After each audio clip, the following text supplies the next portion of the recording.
umaga, this is Janelle Sigatin under Peanut Gallery Media Network. Nandito tayo ngayon sa ikalawang araw ng protesta ng religious organization na Iglesia ni Cristo. Nandito tayo ngayon para mag-interview ng mga Pilipino upang malaman na aside from transparency and accountability, what other else deep down in their heart yung gusto nilang sabihin sa buong Pilipinas, sa ating leader at sa kapwa Pilipino.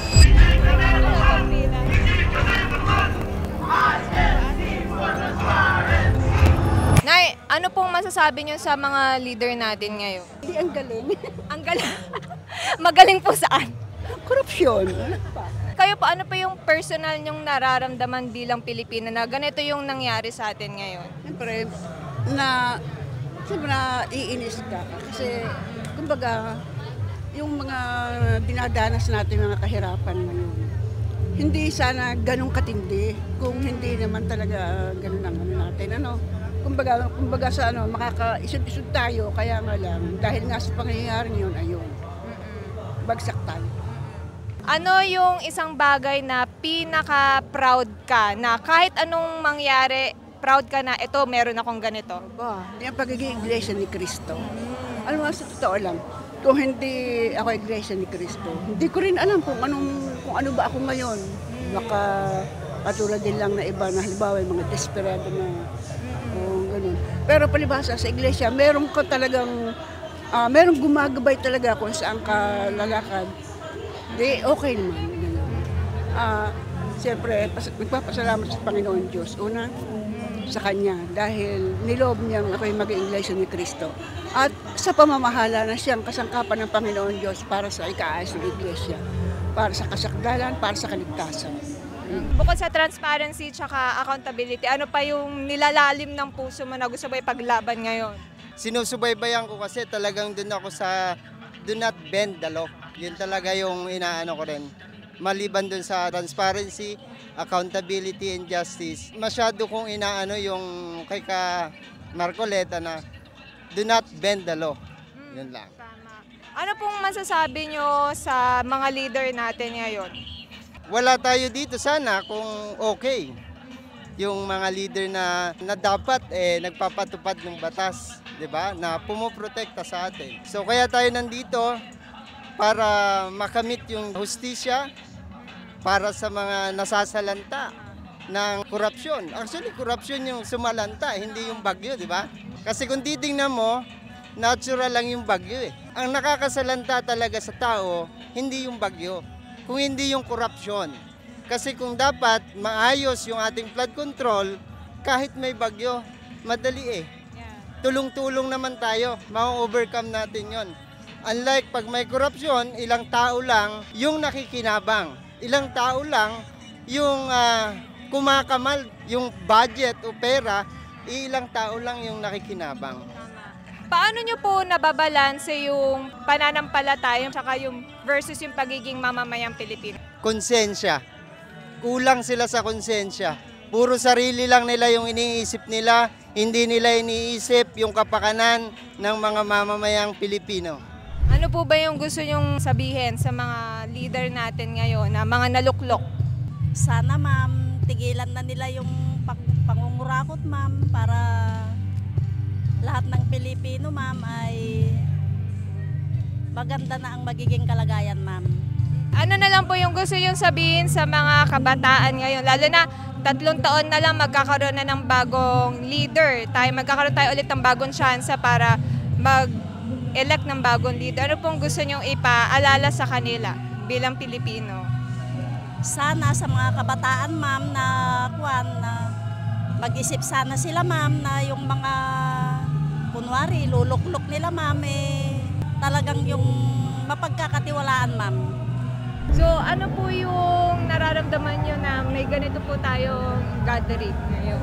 Nakaka-proud dahil makasaysayan itong nangyayaring na napabilang kami dito sa aktibidad na para ipaglaban ang transparency at accountability na dapat managot ang mga may sala. Kung sino talaga yung may sala, dapat managot at kailangan ipatupad natin yung batas. Ano pong pong masasabi nyo na yung iba, kasi maliit lang kayo na porsyento ng Pilipinas, diba? Na ang laki daw ng impact nyo sa pagboto ng naging leader natin ngayon. Tapos ngayon nagkakaroon tayo ng rally. Ano pong gusto nyo pong sabihin sa kanila? Kahit maliit lang ang porsyento ng Iglesia ni Cristo na bilang sa kabuuan ng Pilipinas na may 100 million na katao, kami ay nasa 3% lang. Pero dahil nagkakaisa kami, nagiging solido ang aming pagpili.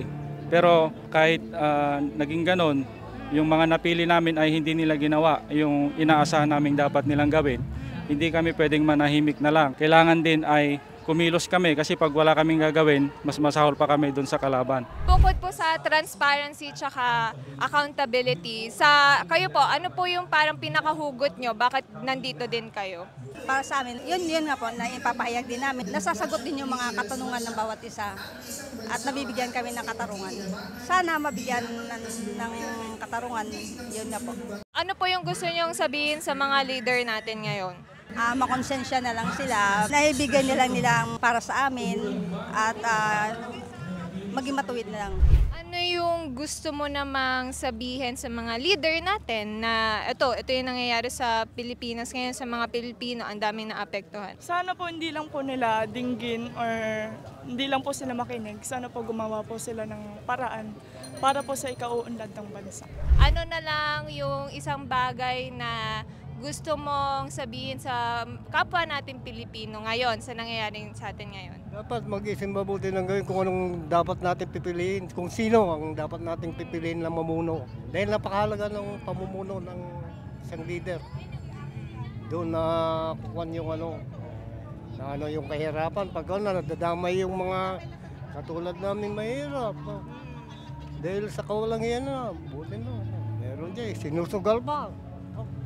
Sino naman ang hindi mag-inakit sa mga ganyan? Ano po yung gusto nyong sabihin sa mga kabataan ngayon, lalo na sa pagpili ng leader? Dapat maging matalino sila. Yung capability ng kandidato, tingnan, saka credibility, pwede sila tiwalaan ng mga position. Kailangan ay updated mga kabataan sa nangyayari sila ang magiging future ng ating bansa. Okay, so that's it. We have interviewed several kapatid, and right now, one thing that I have realized in this kind of experience, at the end of the day, lahat tayo, we are all accountable with every decisions that we are going to make. And every decision that we are going to make, hindi lang yan impacted sa sarili natin, kung hindi sa kapwa nating Pilipino. And we have attempted several interviews with our kapatid. However, there are people who have really strict boundaries, and we respect that. And meron din namang mga tao na basta klaro ka sa gusto mong intensyon sa pag-interview, they are willing to share their piece, their voice as a Filipino citizen and as an INC member. And that's something that I want to honor as well. And there's actually humility around it, because every time that we will ask them about the leader na boto nila, they take accountability na tao din naman sila, at magkakamali sila. And, I remember this verse, John 8:7, let anyone among you who is without the sin throw a stone at her. So, ano ibig sabihin nun? Lahat tayo, masyado tayong nakadikit sa law, sa batas, sa rules, sa religion. Pero at the end of the day, it's not about blaming people. It's about taking ownership of what happened. And this kind of initiative of INC is a kind of initiative who takes stand and embraces humility na nagkamali kami. And we are here to call out people.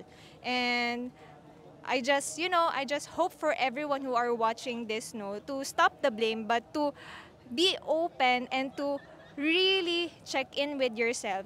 Ako mismo bilang Pilipino, ano ba yung puso ko? Ano ba yung accountability ko dito? Yes, hindi ako bumoto dito sa leader na to, pero on my day-to-day life choices, yung ugali ko, yung pag-iisip ko, is it something that contributes to the progressive or the progress of the Philippines, or hindi mo din alam or unaware ka, nakakahila ka din pala sa pagbagal ng pag-usad ng Pilipinas. So again, this is Janelle Sigitin, Peanut Gallery Media Network.